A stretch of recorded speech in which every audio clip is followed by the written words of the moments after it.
crec que ens han proposat més camí és a l'acció que fem, no? A l'esport adaptat, a que sigui una nova activitat que es pot fer aquí a Mataró, a la ciutat, i en concret al centre. Doncs crec que fomentar l'esport amb la gent amb discapacitat és una cosa que pot arribar a molta gent, que molta gent té gent propera afectada i que pot ser un dels motius o la cosa principal perquè jo pugui ser mataroní de l'any. Crec que m'han proposat per l'entitat, com a representant de l'entitat.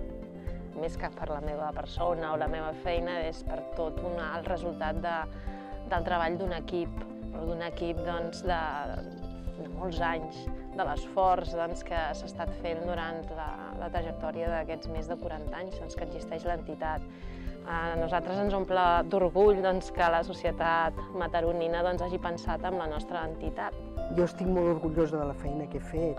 Des de fa més de 20 anys que m'he dedicat exclusivament a la patologia mamària, que com ja sabeu és el càncer més important en les dones, i vam tenir l'oportunitat de crear el segon programa pilot de detecció precoç de càncer de mama. I jo crec que això ha sigut la detecció precoç, ha sigut una de les parts més importants, a part de l'assistencial, de la meva feina i de la meva trajectòria. Guanyar el premi crec que el que significa és que la labor que estem fent és molt important, que la gent li dona molt de valor a que la gent amb discapacitat pugui fer esport, pugui integrar-se en un club convencional com és el Centre de Mataró, que no acostuma a passar enlloc ni d'Espanya ni de Catalunya.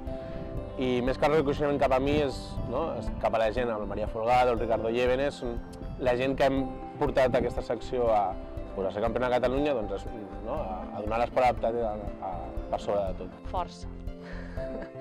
Força per als moments que estem vivint ara i una empenta per assumir, adaptar-nos al que pugui ser, al que pugui venir. Mira, per mi el fet d'haver estat nominada ja ha sigut guanyar. Ja ha sigut guanyar perquè trobar-me entre les 10 persones que han escollit per aquest premi ja és guanyar.